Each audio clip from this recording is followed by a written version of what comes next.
You know, aggressive corporate takeovers are nothing new, but one bank seems to be playing a totally different game. So let's open up the playbook that's pushing Huntington Bank towards becoming an absolute financial giant.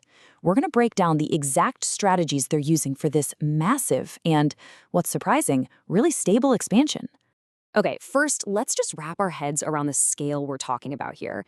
After bringing Cadence and Veritex banks into the fold, Huntington is on track to become a nearly $300 billion institution. That is a staggering number, and they got there incredibly fast. And get this, they are not hitting the brakes. Not at all. For their mortgage business, the goal is a 50% jump in production in just a few years. I mean, that's a bold target in any market, let alone one as competitive as this. So this really brings us to the main event. How do you possibly pull off this kind of growth, integrating multiple companies, without the whole thing just imploding? Well, Huntington's answer is in this really well thought out three-part playbook, and we're about to walk through every single play. All right, play number one. This is the foundation of everything, and it starts with a simple change in wording that actually points to a huge shift in their whole mindset. They are completely redefining what the word acquisition even means. So here's the key. Legally, sure, it's an acquisition, but culturally, Huntington frames it as a partnership. And look, this isn't just some corporate buzzword. It's a core belief.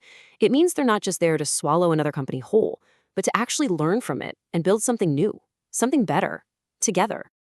And this, right here, just shows the difference so clearly. The old way is top-down, a one-way street. It's here's how we do things, you figure it out.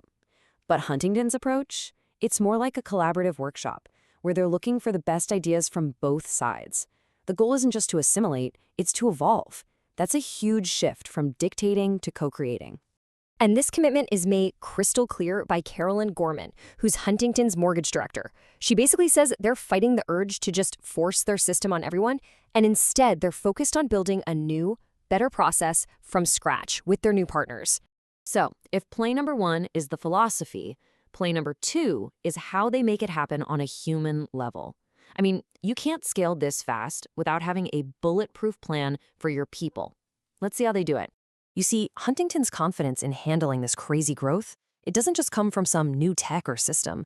It's all built on a people-first foundation. They truly believe that if you take care of your colleagues, which is what they call all their employees, the business side of things will just naturally fall into place. And they actually turn that philosophy into a clear process that's designed to kill the biggest problem in any merger: uncertainty. First, they tell people what their new roles will be, super early. Second, your job status is confirmed the second the deal legally closes. And the result of all that transparency? Confidence. When people know where they stand and they can see a future, they're energized and ready to go. Okay, so the internal culture and the people strategy, they're locked in. But how does that actually play out in the market? Play number three is all about how they win over the customer by focusing on a very specific and often kind of overlooked group of people. And well, the results really do speak for themselves. In a year where the entire mortgage industry was pretty much flat, no growth, Huntington's business grew by 10%. When you outperform the market by that much, you know you're doing something fundamentally different. So what is that difference? It's a laser focus on one key group. Almost half of all their borrowers are first-time homebuyers. That is way higher than the industry average. They didn't just stumble upon a niche. They are actively trying to own it. So how do you win over this, let's be honest, pretty anxious group of buyers? It starts right here, with their history. Huntington has been around for over 160 years. That kind of history isn't just a number. It's a really powerful asset. And that asset, it translates directly into the single most important thing for their target audience: trust. Think about it. If you're a first-time homebuyer and you're facing this huge, confusing process, a brand that spent more than a century and a half building a reputation for stability, that's a very powerful anchor. And as Carolyn Gorman points out, this focus isn't just about one transaction.